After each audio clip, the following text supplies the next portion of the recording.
Good morning students. Last की video में हमने गैस लिक्विड सॉल्यूशन और हेनरी लॉ के बारे में स्टडी की थी। हेनरी लॉ के एप्लीकेशन भी हमने समझाए थे आपको। हेनरी लॉ के एप्लीकेशन में एनॉक्सिया मैंने आपको बताया था। एनॉक्सिया हिली प्लेस पे जो पीपल्स रहते हैं उनके वो एनॉक्सिया से क्या होते हैं, पीड़ित होते हैं एक तरह से, ठीक है ना। उनकी थिंकिंग एबिलिटी जो होती है वो वीक हो जाती है। नेक्स्ट एप्लीकेशन हमने बताया था आपको डाइवर्सों का। डाइवर्स जो गोताखोर होते हैं ओशियन में नीचे डिस्कवरी करते हैं। नीचे जब गोताखोर या डाइवर्स जाते हैं तो ब्लड में उनके ऑक्सीजन एंड नाइट्रोजन गैस की सॉल्युबिलिटी जो है मैक्सिमम हो जाती है बिकॉज ऑफ हाई प्रेशर। जब सरफेस पर आते हैं तो उनके बैंड पड़ जाते हैं, ठीक है। क्या हो जाते हैं, उनके बैंड हो जाते हैं, वो पेनफुल होते हैं। नेक्स्ट आज हम बात करेंगे लिक्विड सॉल्यूशन। 3 टाइप के मैंने सॉल्यूशन आपको बताए थे। लास्ट सॉल्यूशन है liquid solution. Liquid solution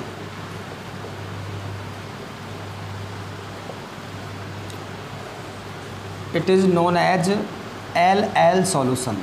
LL type solution. Liquid solution किन्हें कहेंगे? जो सॉल्यूशन है सॉल्यूट लिक्विड फॉर्म में होगा और सॉल्वेंट भी लिक्विड फॉर्म में होगा, उसको अपन लिक्विड सॉल्यूशन कह सकते हैं, ठीक है ना। डेफिनेशन इसकी नोट कर सकते हैं। Solution in which solute is liquid and solvent is also liquid is called LL type solution। LL solution। Next बात करते हैं। जैसे LL सॉल्यूशन है, LL सॉल्यूशन के 2 कंपोनेंट्स होंगे, 2 कॉन्स्टिट्यूएंट्स होंगे। सॉल्यूट होगा और सॉल्वेंट होगा। सॉल्यूट को हमने एज्यूम कर लिया this is component A and solvent component B, ठीक है ना। नेक्स्ट ये जो दोनों सॉल्यूट और सॉल्वेंट जो लिक्विड फॉर्म में है ये वोलेटाइल सब्सटेंस होने चाहिए। वोलेटाइल सब्सटेंस का मीन्स होता है वेपोराइज्ड। सॉल्यूट और सॉल्वेंट में एवेपोरेशन की प्रोसेस होनी चाहिए, मीन्स ये वेपोरेट होने चाहिए। ये सॉल्यूट कैसे होगा? वेपोराइज्ड हो गया और सॉल्वेंट भी वेपोराइज्ड है। वेपोराइज्ड। नाउ सॉल्यूट वेपोराइज्ड है। जैसे ये कंटेनर है और कंटेनर में ये लिक्विड सॉल्यूट प्रेजेंट है। लिक्विड सॉल्यूट जो है ये वेपोराइज होगा वेपर फॉर्म में। इसके जो मॉलिक्यूल्स जो हैं वो वेपर फॉर्म में कन्वर्ट होंगे। ये क्लोज कंटेनर की बात कर रहे हैं अपन। कैसे कंटेनर की बात करते हैं? क्लोज कंटेनर की बात करते हैं। ये वेपोराइज होंगे। वेपोराइज होने पर जो गैस के मॉलिक्यूल्स बनेंगे उनका प्रेशर होगा। तो जो फर्स्ट कंपोनेंट है इसका प्रेशर की बात करें, partial pressure, vapour, VAPOUR, vapour pressure. Vapour pressure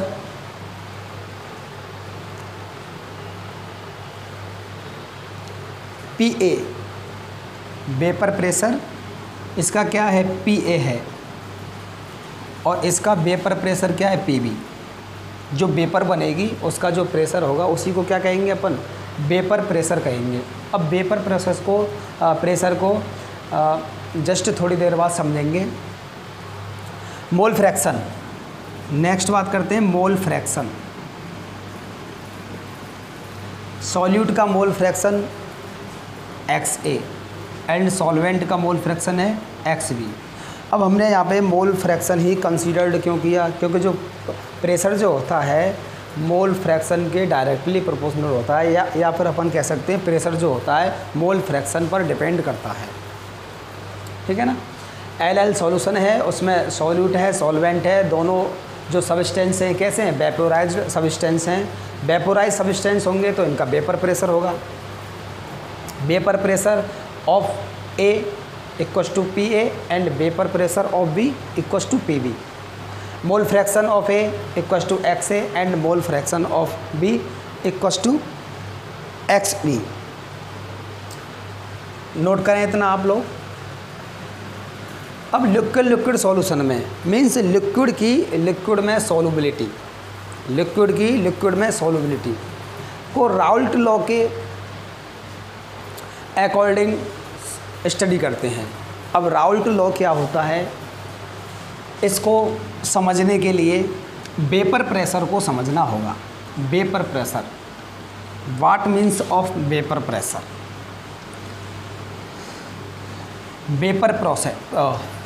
pressure आपको ये नोट नहीं करना है, बस आपको समझना है वेपर प्रेशर क्या होता है। Vapour pressure P vapour pressure.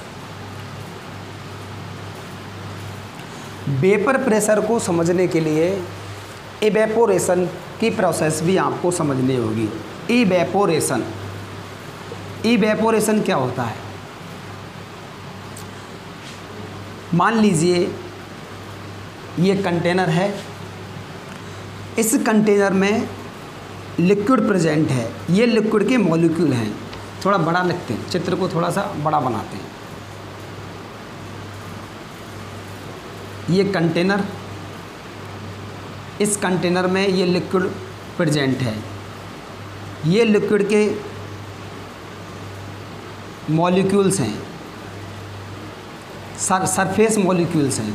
कौन से मॉलिक्यूल हैं? सरफेस, बिकॉज ये मॉलिक्यूल जो है लिक्विड की सरफेस पर प्रेजेंट हैं। और ये अंदर भी कुछ मॉलिक्यूल्स होंगे, ठीक है ना, लिक्विड के अंदर भी कुछ मॉलिक्यूल्स होंगे।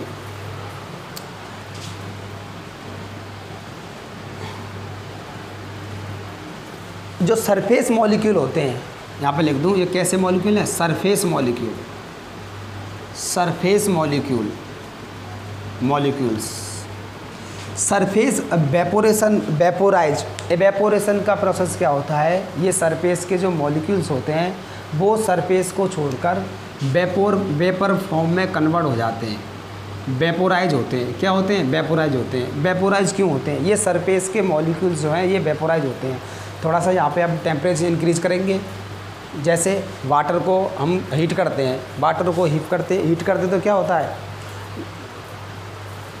वेपर बनती है, ठीक है ना। उसी तरह हमको ये समझना है, जो सरफेस के मॉलिक्यूल हैं सबसे पहले वेपर फॉर्म में कन्वर्ट होते हैं, ये सरफेस को छोड़कर वेपर में कन्वर्ट हो जाते हैं। क्यों? सरफेस के मॉलिक्यूल ही वेपर फॉर्म में कन्वर्ट हुए, ये बीच वाले जो मॉलिक्यूल हैं जो कंटेनर में इनर साइड में प्रेजेंट हैं, इनका वेपोरेशन क्यों नहीं हुआ? ये वेपोरेट क्यों नहीं हुए? बिकॉज ऑफ ये जो मॉलिक्यूल है अदर मॉलिक्यूल से अट्रैक्शन फोर्स के द्वारा अटैच है। इन मॉलिक्यूल्स पर अट्रैक्शन फोर्स ज़्यादा है, मैक्सिमम है। किसके कंपेयर में? इनके कंपेयर में।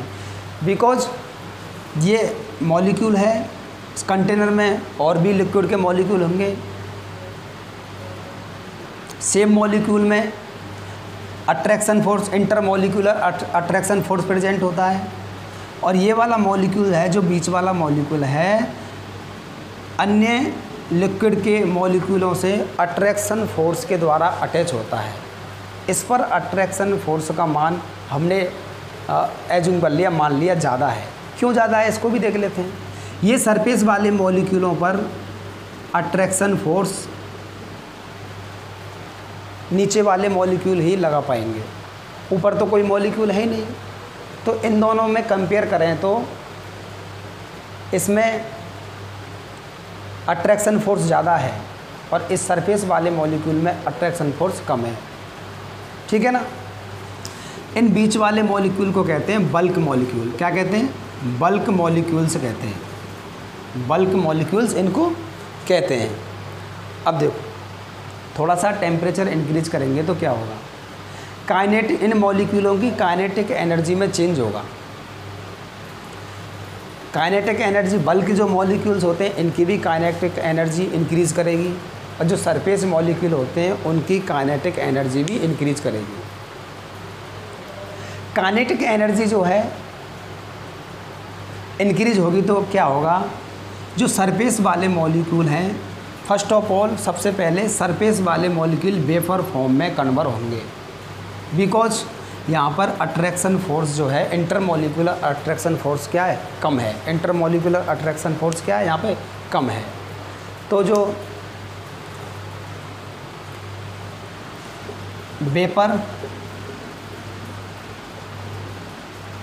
वेपर जो बनेगी, ये वेपर बनेगी। अब वेपर में जो मॉलिक्यूल होंगे वो एस्केप कर जाएंगे, मतलब एनवायरनमेंट में चारों तरफ एक तरह से फैल जाएंगे। वेपर एस्केप, वेपर जो है एस्केप कर जाएगी चारों तरफ। वेपर जो मॉलिक्यूल है वेपर फॉर्म में वो चारों तरफ एनवायरनमेंट में फैल जाएंगे। अब देखो आगे, जो सरफेस के मॉलिक्यूल हैं वेपर फॉर्म में कन्वर्ट हो गए, इसी प्रोसेस को अपन कहते हैं एवेपोरेशन। क्या कहते हैं? एवेपोरेशन, इसी प्रोसेस को कहते हैं। अब सरफेस के मॉलिक्यूल का एवेपोरेशन हुआ है, सरफेस मॉलिक्यूलों का क्या हुआ है, एवेपोरेशन हुआ है। बल्क मॉलिक्यूल्स का एवेपोरेशन नहीं हुआ है। अब सरफेस मॉलिक्यूल का एवेपोरेशन क्यों हुआ है, इसके टू रीजन्स हैं। Less force of attraction, less force of attraction, attraction force का मान कम है। किसके कंपेयर में? बल्क मॉलिक्यूल्स के कंपेयर में। सेकंड रीजन क्या है? More kinetic energy, more kinetic energy, इनकी काइनेटिक एनर्जी क्या है, ज़्यादा है। More kinetic energy then other molecule, then other molecule means bulk molecule, other molecules, इनकी काइनेटिक एनर्जी भी क्या है, मैक्सिमम है। काइनेटिक एनर्जी भी क्या है, इनकी मैक्सिमम है।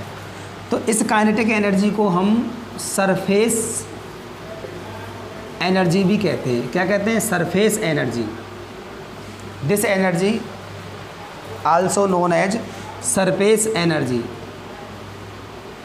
Surface energy. तो ये टू रीजन्स हैं जिससे हम ये पता लगा सकते हैं कि सरफेस मॉलिक्यूल का एवेपोरेशन हुआ है, सरफेस मॉलिक्यूल का एवेपोरेशन हुआ है। तो एवेपोरेशन प्रोसेस समझ में आ गई।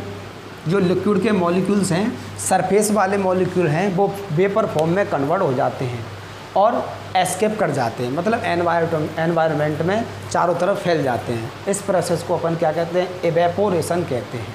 अच्छा, एक बात बताइए, जो सरफेस के मॉलिक्यूल है वेपोरेट होकर चारों तरफ फैल गए, क्या इनका वेपर प्रेशर होगा? इस कंटेनर में इनका जो मॉलिक्यूल्स हैं वेपर फॉर्म में प्रेजेंट कन्वर्ट हो गए, उनका वेपर प्रेशर होगा? बिल्कुल वेपर प्रेशर नहीं होगा। क्यों? वो तो एनवायरनमेंट में चले गए ना। इस कंटेनर में वेपर प्रेशर होगा ही नहीं, because this container open container. कैसा कंटेनर है? ओपन कंटेनर है, ओपन कंटेनर है। तो इस प्रोसेस में एवेपोरेशन की प्रोसेस को अपन समझ गए। इस एग्जांपल से अपन एवेपोरेशन की प्रोसेस को समझ गए। लेकिन यहाँ पर वेपर प्रेशर जो है नहीं होगा, वेपर प्रेशर नहीं लगेगा, क्योंकि वेपर के मॉलिक्यूल जो हैं वो एस्केप कर जाएंगे। कंटेनर में वेपर प्रेशर प्रेजेंट नहीं होगा। इतने को आप नोट करें, ठीक है ना, कहीं इधर उधर नोट कर लें, मेन टॉपिक में नोट ना करें। नेक्स्ट आगे देखते हैं, नेक्स्ट आगे चलते हैं। अब मान लीजिए हमने क्लोज कंटेनर का यूज़ किया। कैसे कंटेनर का यूज़ किया? क्लोज कंटेनर का यूज़ किया। ये क्लोज कंटेनर है, इसमें लिक्विड प्रेजेंट है। ये लिक्विड के सरफेस वाले मॉलिक्यूल्स हैं, ठीक है ना। वन टाइप का कंपोनेंट है ओनली, ठीक है ना, ए, जिसके मॉलिक्यूल्स क्या हैं? ए हैं। अब ये वाला क्लोज कंटेनर है, यहाँ पे लिख लेते हैं close container, closed container. Evaporation की प्रोसेस तो होगी यहाँ पे, बिकॉज सरफेस मॉलिक्यूल्स होते हैं, इनकी काइनेटिक एनर्जी जो होती है थोड़ी अधिक होती है, ज़्यादा होती है बल्क मॉलिक्यूल से। एवेपोरेशन की प्रोसेस तो होगी। अच्छा, ऊपर क्या है? ढक्कन लगा हुआ है, कंटेनर का क्या लगा हुआ है? ढक्कन लगा हुआ है। तो जो वेपर है वो इस ढक्कन से स्ट्रैक करेगी, टकराएगी। उसके बाद क्या होगा? जो वेपर के मॉलिक्यूल्स हैं वो आपस में पास आएंगे, एक दूसरे के नियरेस्ट आएंगे, और कंडेंसेशन प्रोसेस के थ्रू वापस यहाँ पर इसमें डिजोल्व हो जाएंगे, मिक्स हो जाएंगे, ठीक है। तो इधर तो हो रहा है एवेपोरेशन। क्या हो रहा है? एवेपोरेशन हो रहा है। और एवेपोरेशन के बाद वेपर मॉलिक्यूल्स हैं वो कंडेंसेशन की प्रोसेस के थ्रू वापस लिक्विड फॉर्म में कन्वर्ट हो रहे हैं। यहाँ पर हो रहा है कंडेंसेशन की प्रोसेस हो रही है, ठीक है ना। तो यहाँ पर दोनों प्रोसेस एक साथ चल रही हैं। एवेपोरेशन हो रहा है, कंडेंसेशन हो रहा है, एवेपोरेशन हो रहा है, कंडेंसेशन हो रहा है। मीन्स लिक्विड जो है वेपर में कन्वर्ट हो रहा है। किस में कन्वर्ट हो रहा है? वेपर में। और वेपर पुनः कंडेंसेशन प्रोसेस के थ्रू लिक्विड में कन्वर्ट हो रहा है। तो यहाँ पर एक इक्विलिब्रियम स्थापित हो जाता है। ये कौन सी कंडीशन है? इक्विलिब्रियम की कंडीशन है। कौन सी कंडीशन है? इक्विलिब्रियम की कंडीशन है। नेक्स्ट देखते हैं, जो वेपर के मॉलिक्यूल्स हैं, वेपर के जो मॉलिक्यूल्स हैं, अब ये एस्केप तो नहीं करेंगे, बिल्कुल नहीं करेंगे एस्केप। ये एस्केप तो नहीं करेंगे, इनका वेपर प्रेशर होगा। ये इस कंटेनर की जो दीवार है उस पर प्रेशर लगाएंगे, इनका प्रेशर होगा। इनके प्रेशर को कहेंगे P, pressure of A, vapour pressure of A, vapour pressure of A. A वाला सब्सटेंस लिया है ना हमने खाली यहाँ पे, तो वेपर प्रेशर ऑफ ए हो गया। अच्छा, अब यहाँ पर कोई दूसरा सब्सटेंस नहीं है। ये जो प्रेशर होगा ये प्योर सब्सटेंस ए का वेपर प्रेशर होगा। इसको कहेंगे P naught A. P naught A means क्या हो गया? पी नॉट ए मीन्स क्या हो गया? Vapour pressure of pure liquid. It means क्या हो गया? Vapour pressure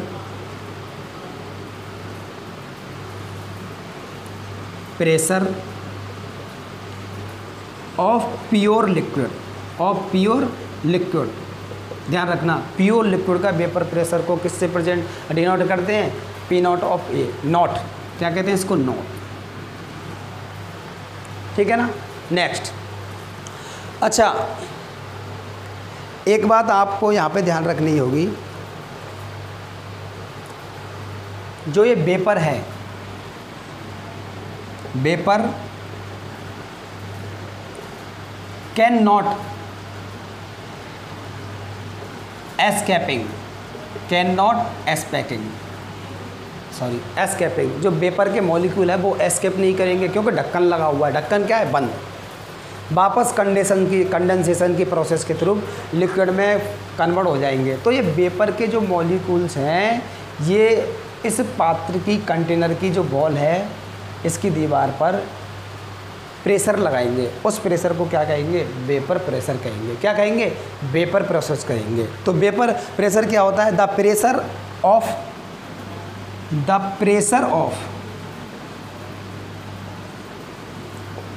vapour, the pressure of vapour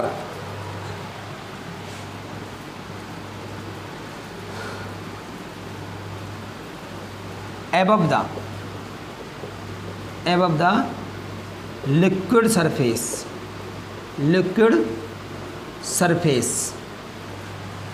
the pressure of vapor above the liquid surface known as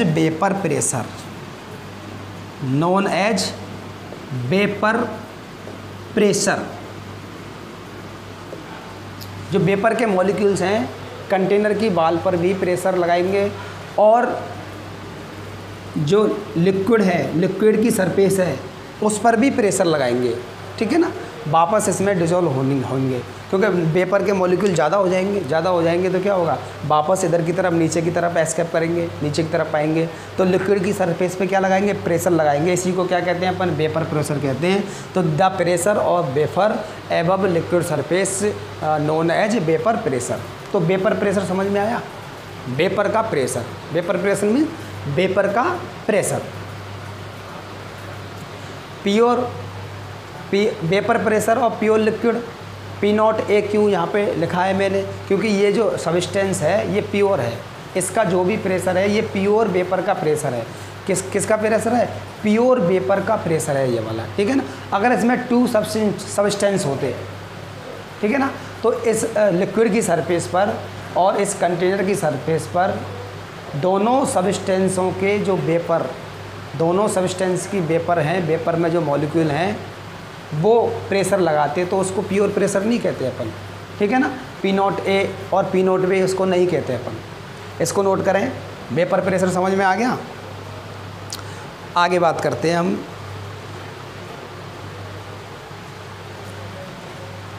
आगे एक बात और समझनी होगी, राउल्ट के लॉ को समझने के लिए एक बात और आपको समझनी होगी।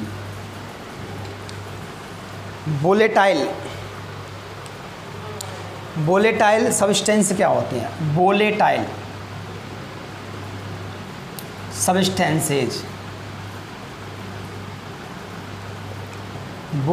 सब्सटेंसेस का मतलब है कोई भी लिक्विड है, अगर लिक्विड में एवेपोरेशन का प्रोसेस हो सकता है तो वो वोलेटाइल सब्सटेंस है या वेपोराइज्ड सब्सटेंस है। ठीक है ना? The substance which is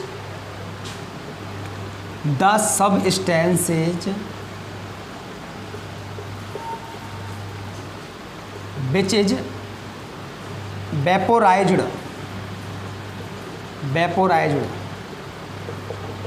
is called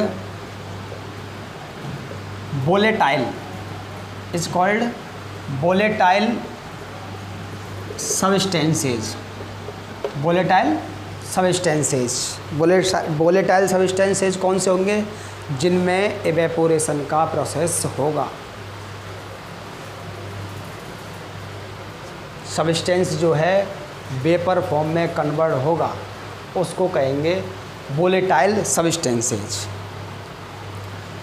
तो स्टूडेंट्स अब आपको एवेपोरेशन की प्रोसेस समझ में आ गई, वोलेटाइल सब्सटेंस क्या होते हैं वो समझ में आ गया, वेपर प्रेशर क्या होता है वो समझ में आ गया। The pressure of vapour above liquid surface is known as vapour pressure. ठीक है ना? अब राउल्ट के नियम की स्टडी करते हैं। हेडिंग लगाएं आप लोग, राउल्ट्स लॉ। राउल्ट्स लॉ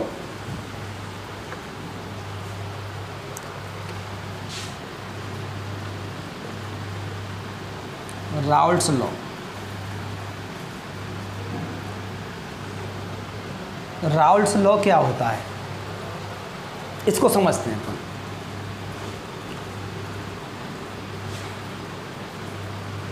ये कंटेनर है, क्लोज कंटेनर है, इसमें वोलेटाइल लिक्विड प्रेजेंट है, इसमें वोलेटाइल लिक्विड प्रेजेंट है। इसमें क्या प्रेजेंट है? वोलेटाइल लिक्विड या substances A,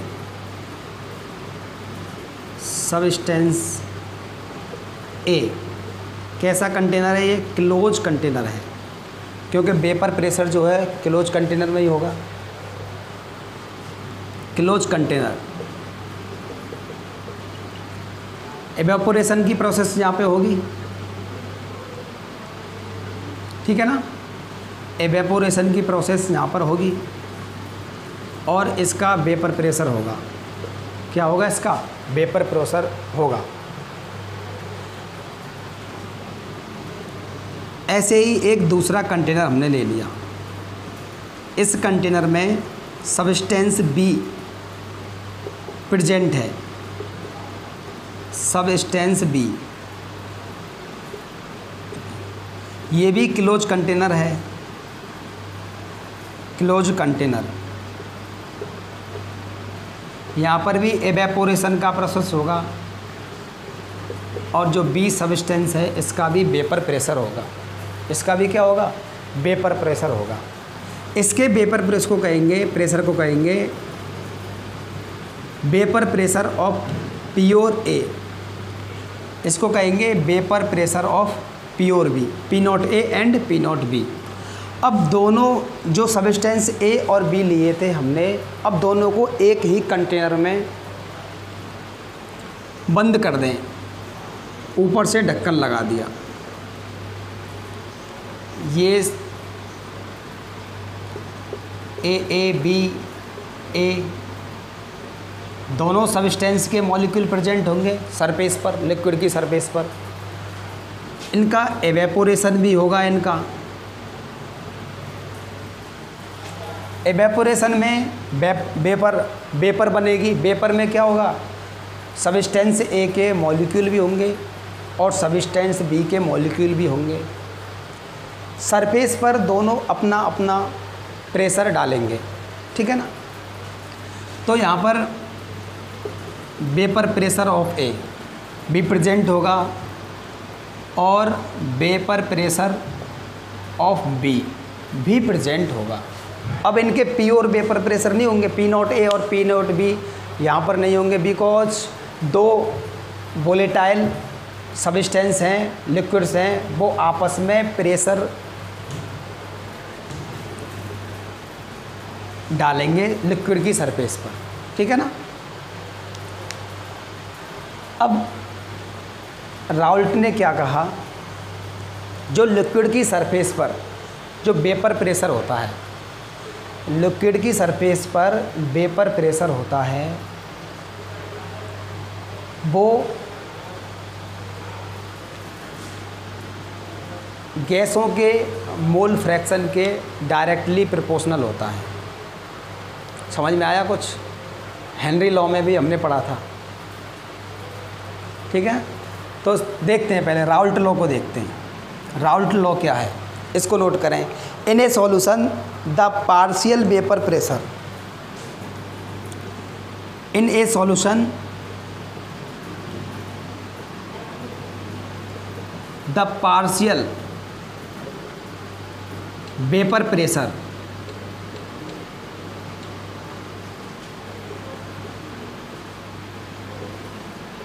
the partial vapor pressure of each component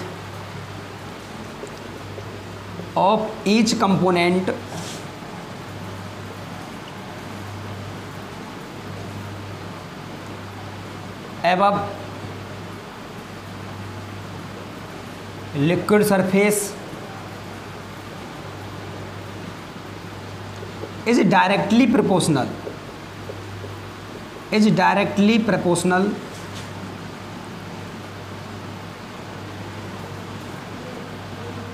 directly proportional to to the mole fraction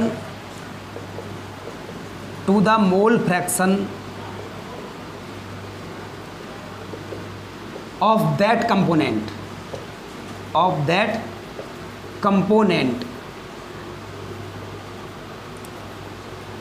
जो पार्शियल प्रेशर है, ये पार्शियल प्रेशर है, पार्शियल वेपर प्रेशर। क्या है? Partial vapour pressure. ये vapour of A, mole fraction of A पर depend करेगा। और जो पीबी है, partial vapour pressure of B substance, ये किस पर डिपेंड करेगा? जो बी कंपोनेंट है इसके मोल फ्रैक्शन पर डिपेंड करेगा। ठीक है ना? देखते हैं, इसको नोट करें आप।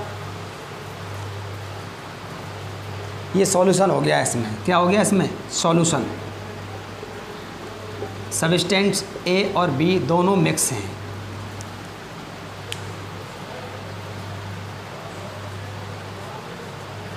नोट कर लिया, रफ कर दिया। चलो आगे देखते हैं।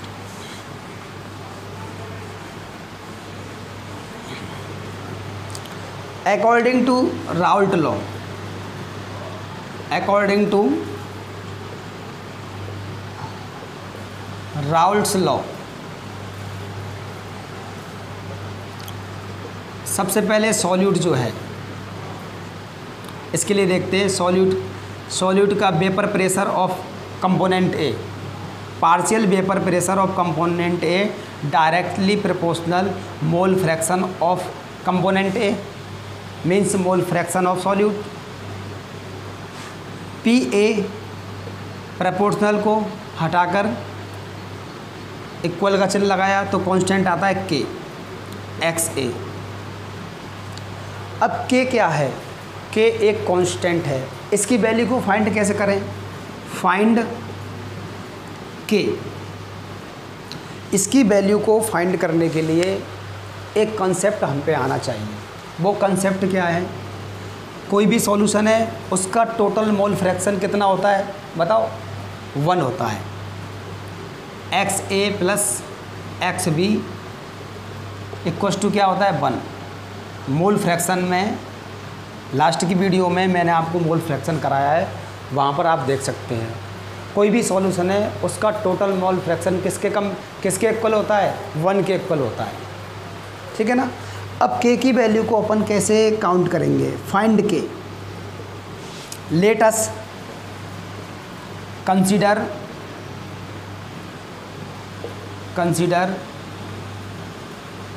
प्योर ए। हमने प्योर सॉल्यूट ले लिया ए, प्योर ए ले लिया। प्योर ए पर ध्यान देते हैं अपन खाली। कोई भी कंटेनर है उसमें हमने प्योर ए ले लिया। टोटल मोल फ्रैक्शन क्या होगा? X A plus X B equals to 1। X B तो यहाँ पे 0 होगा। एक्स बी तो क्या होगा? 0 होगा, क्योंकि एक्स बी है ही नहीं ना। एक्स बी जो 0 होगा, इसके मीन्स क्या होगा? एक्स ए इक्वल टू क्या होगा? 1। एक्स ए इक्वल टू क्या होगा? 1, चूँकि एक्स बी इक्वल्स टू 0। कोई भी कंटेनर में हमने प्योर ए लिया है, उसका मोल फ्रैक्शन कितना होगा? 1 होगा। अगर ऐसे इस फॉर्मूले के ज़रिए इसको कैलकुलेट करें तो X A plus X B equals to 1 होता है। एक्स बी तो क्या है यहाँ पे? 0। क्यों? बी सब्सटेंस यहाँ पे है ही नहीं। तो एक्स के ए की वैल्यू कितनी आई? 1। कितनी आई? 1 आई। अब इसे प्योर ए का पार्शियल प्रेशर क्या होगा? प्योर ए का प्रेशर क्या होता है? प्योर सब्सटेंस का प्रेशर क्या होता है? P0 ए। अभी जस्ट बताया मैंने। ठीक है? कोई भी प्योर सब्सटेंस है, उसका वेपर प्रेशर किसके इक्वल होगा? P0 ए के इक्वल होगा। कैसे डिनोट करेंगे? P0 ए से इसको डिनोट करेंगे। P0 ए इक्वल्स टू के इंटू एक्स ए। एक्स ए कितना है अपने पास? P0 A equals to K. X ए कितना है? 1। P0 ए इक्वल्स टू के इक्वल्स टू P0 ए। तो के की वैल्यू किसके इक्वल है? P0 ए के इक्वल है। तो यहाँ पर क्या करेंगे? P A equals to P0 A X A. This is equation 1। Equation 1। Thus for solvent means B. Thus for solvent, solvent के लिए भी क्या होगा, PB, partial vapour pressure of B equals to P naught B, vapour pressure of pure B into mole fraction of B. This is equation 2। This is equation 2। समझ में आया इतना? Raoult के नियम के अनुसार क्या होता है, राउल्ट क्या कहता है, कोई भी किसी भी वोलेटाइल सब्सटेंस का वेपर प्रेशर जो होता है उसके मोल फ्रैक्शन के डायरेक्टली प्रोपोर्शनल होता है। Partial vapour pressure directly proportional mole fraction of A, ठीक है ना। P A equals to K X A. K को कैसे फाइंड करेंगे अपन, लेटस कंसीडर प्योर ए, कोई भी कंटेनर में प्योर ए ले लिया हमने, ठीक है ना। तो इसका मोल फ्रैक्शन कैसे निकालेंगे, मोल फ्रैक्शन का फॉर्मूला हमको मालूम है, टोटल में मोल फ्रैक्शन कितना होता है 1, X A plus X B equals to 1। B तो यहाँ पे है ही नहीं, प्योर ए लिया ना, तो बी की वैल्यू क्या होगी 0, तो मोल फ्रैक्शन क्या होगा 1। यहाँ से मैंने के को क्या कहेंगे, P naught A, vapour pressure of pure A, pure substance. Now next,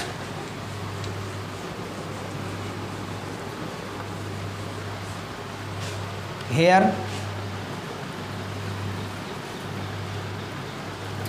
P equals to partial vapor pressure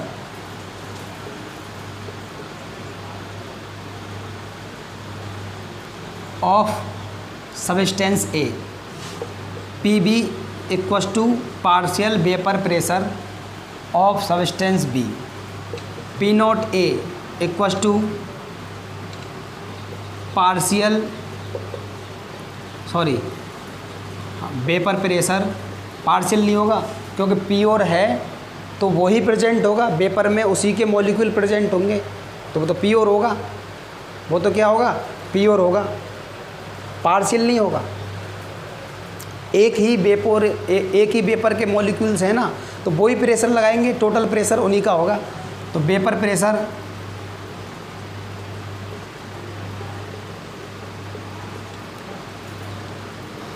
of pure A, P naught A क्या है, vapour pressure of P naught A, P naught B means vapour pressure of pure B, P naught means vapour pressure of P naught B. अब जो दो equation हमको निकल के आई हैं जिनको अपन राउल्ट इक्वेशन कहते हैं, क्या कहते हैं, राउल्ट इक्वेशंस कहते हैं इनको हम, राउल्ट इक्वेशंस। ग्राफ प्लॉट करते हैं, पार्शियल वेपर प्रेशर और मोल फ्रैक्शन। एक्स अक्ष पे हमने मोल फ्रैक्शन कंसीडर कर लिया और वाई अक्ष पर partial vapour pressure. Then a linear line obtain, एक सीधी रेखा प्राप्त होती है, लीनियर लाइन हमको प्राप्त होती है। इसकी जो स्लोप होती है, इसकी जो स्लोप होती है tan थीटा, ये pure vapour pressure of pure liquid को दर्शाती है, शो करती है।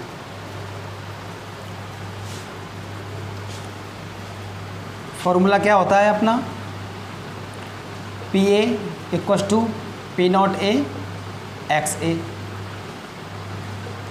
P A directly proportional X A, जो स्लोप होगी किसको डिनोट करेगी, प्योर वेपर प्रेशर को डिनोट करेगी, ठीक है ना। नेक्स्ट, सब्सटेंस बी के मोल इधर ले लिए एक्स एक्सिस पर, और partial vapour pressure of P B, यहाँ पर भी लीनियर लाइन ऑब्टेन होगी, जो स्लोप होगी tan थीटा, वो किसको शो करेगी, पी नॉट बी को शो करेगी, किसको शो करेगी, पी नॉट बी को शो करेगी। नोट कीजिए। नेक्स्ट आगे बात करते हैं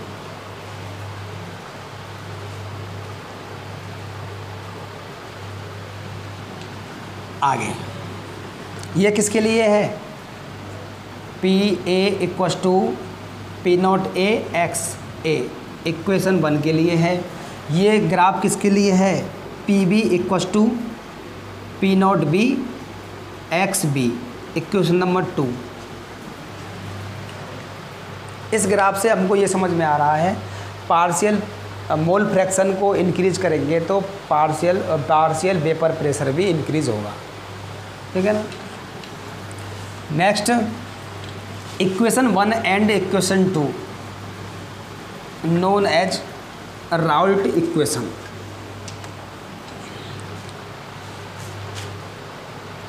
the equation 1 and equation 2, note करेंगे, the equation 1 and equation 2 are Raoult's equation, are Raoult's equation for solute and solvent, for solute and solvent, solute and solvent. Next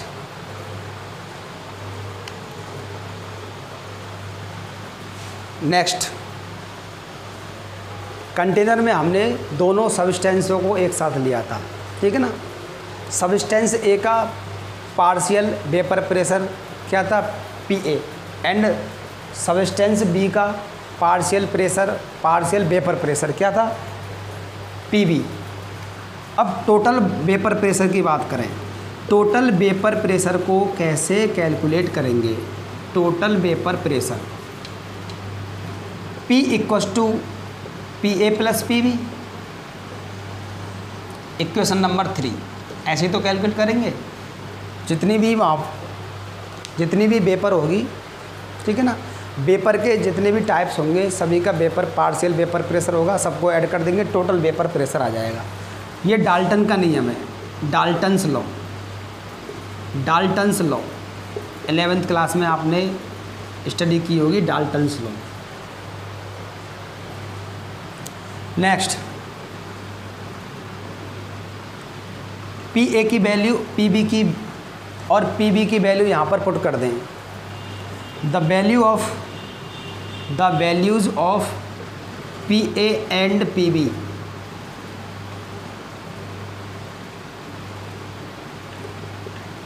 from equation 1 and equation 2 put in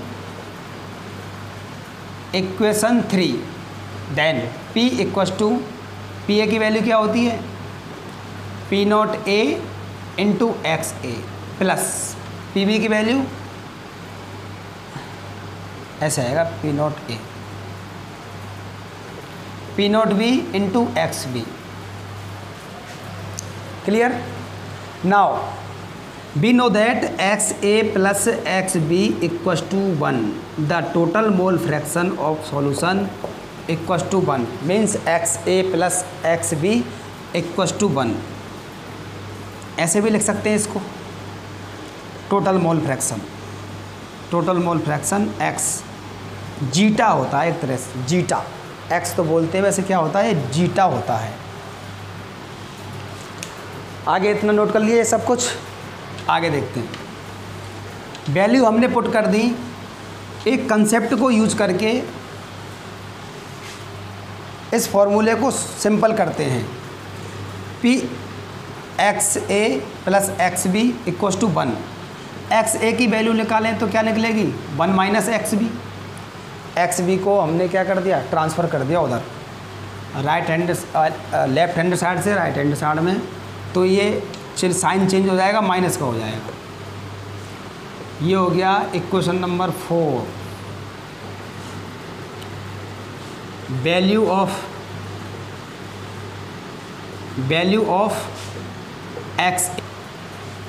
of x A put into equation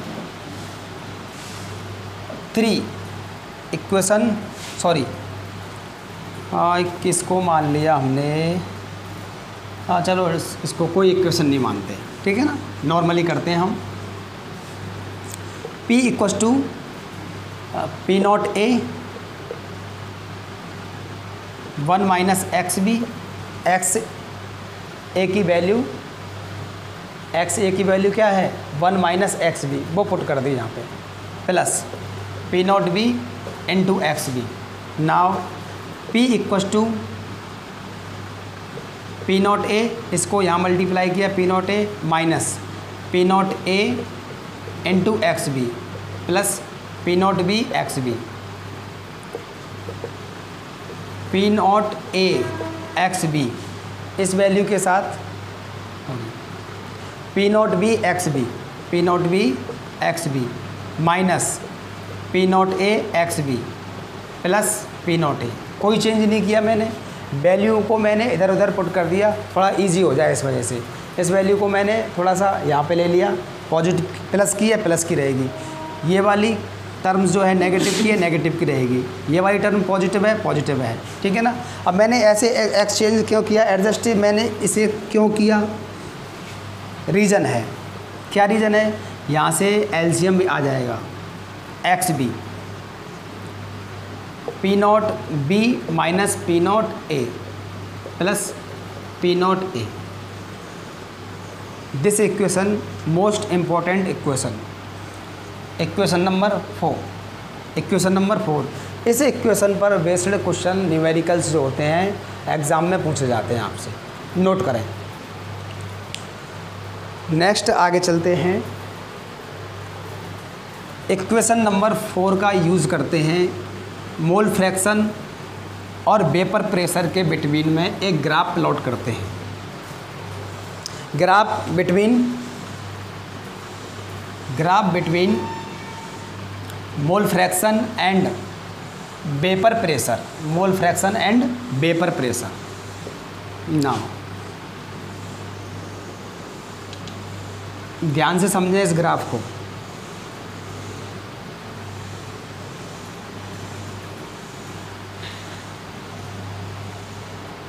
कोई भी solution है अपने पास, liquid solution है, कौन सा solution है students, liquid solution है। दो सब्सटेंस इसमें प्रेजेंट होंगे, दोनों सब्सटेंस जो है वोलेटाइल सब्सटेंस होने चाहिए। वोलेटाइल्स मीन्स जो वेपर फॉर्म में कन्वर्ट हो जाए, जिनमें एवेपोरेशन का प्रोसेस हो। सब्सटेंस ए और सब्सटेंस बी दोनों प्रेजेंट हैं यहाँ, ठीक है ना। सब्सटेंस ए का मोल फ्रैक्शन 1 है, यहाँ पर ले लेते हैं प्योर सब्सटेंस को लेंगे। सब्सटेंस ए का मोल फ्रैक्शन क्या है 1। एक कंटेनर हमने लिया है, एक कंटेनर में, क्लोज कंटेनर में केवल एक सब्सटेंस प्रेजेंट है, कौन सा ए। तो इसका vapour pressure, partial vapour pressure जो होगा वो पी नॉट ए होगा, बिकॉज सब्सटेंस क्या है 1 है, प्योर वेपर प्रेशर होगा इसका, ठीक है ना। तो मान लीजिए इसका प्योर वेपर प्रेशर क्या है, ये पी नॉट ए। यहाँ पर एक्स बी के मोल कितने होंगे, 0 होंगे। अब हमने क्या किया, सॉल्यूशन में एक्स बी के मोल को हमने इंक्रीज किया। प्योर जब ए लिया है हमने तो ए के मोल फ्रैक्शन कितना होगा 1, और एक्स बी क्या होगा 0 होगा, क्योंकि अभी तक इस कंटेनर में हमने केवल ए ही लिया है। बिकॉज हम जानते हैं X A plus X B equal to क्या होता है 1 होता है। अब यहाँ पे प्योर हमने ए लिया है तो एक्स बी क्या है 0 है, तो ए का मोल फ्रैक्शन कितना होगा 1। ए का मोल ए का मोल फ्रैक्शन कितना है 1। लेकिन हमने क्या किया है, अब इसमें बी को ऐड करना स्टार्ट कर दिया है। बी को ऐड करना स्टार्ट कर दिया है तो ए का मोल फ्रैक्शन जो है कम होता चला जाएगा, और बी का मोल फ्रैक्शन है उसके मान में, उसके वैल्यू में इंक्रीज होगा, वृद्धि होगी, इंक्रीज होगा उसका मान। तो धीरे धीरे क्या करते हैं, सब्सटेंस बी को मिक्स करते हैं। ये भी प्योर है, प्योर सब्सटेंसेज है यहाँ पे, प्योर सब्सटेंसेज। इस कंडीशन में बी का मोल फ्रैक्शन क्या हो जाएगा, 1 हो जाएगा। बी का मोल फ्रैक्शन क्या हो जाएगा, 1 हो जाएगा। इस कंटेनर में बी सब्सटेंस बी को ऐड करते गए और सब्सटेंस बी ए जो है उसके मॉलिक्यूल जो हैं वेपोरेट फॉर्म में कन्वर्ट होते गए और वो एस्केप करते गए, ठीक है ना। एक्स बी की वैल्यू क्या हो जाएगी, 1, और इस कंडीशन में एक्स ए की वैल्यू क्या हो जाएगी, 0। अच्छा, प्योर एक्स बी है तो इसका प्योर वेपर प्रेशर भी होगा। मान के चलो कितना है, P0B है। कितना है, P0B है। जैसे जैसे हम एक्स ए की वैल्यू को कम करेंगे, एक्स ए की वैल्यू को कम करेंगे मतलब मोल फ्रैक्शन को कम करेंगे, तो पार्शियल वेपर प्रेशर भी धीरे धीरे कम होगा। एक्स के मोल ए के मोल 0 हैं तो वेपर प्रेशर भी उसका क्या होगा, 0 होगा, बिल्कुल 0 होगा, क्योंकि है ही नहीं ना।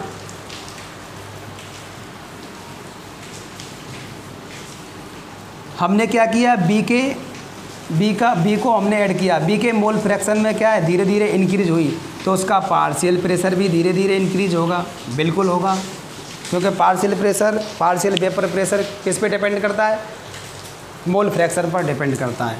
अच्छा, ये जो ग्राफ है किसका है, PB equals to P0B XB, ये ग्राफ किसका है, PA equals to P0A XA। अच्छा, ये वाला ग्राफ किसका है, ये वाला ग्राफ है P total vapour pressure P0A वो XB P0A minus P0B plus P0A। अब ये वाला ग्राफ समझ में आया कि नहीं आया, समझ में ये वाला ग्राफ आना चाहिए। जैसे जैसे हम बी के मोल को ऐड करते हैं, धीरे धीरे बी के मोल को ऐड करते हैं तो बी का पार्शियल वेपर प्रेशर बढ़ेगा। यहाँ पर इस कंडीशन में टोटल जो कंटेनर है उसमें केवल बी के मॉलिक्यूल प्रेजेंट हैं, तो बी का प्योर वेपर प्रेशर कितना होगा, PB होगा।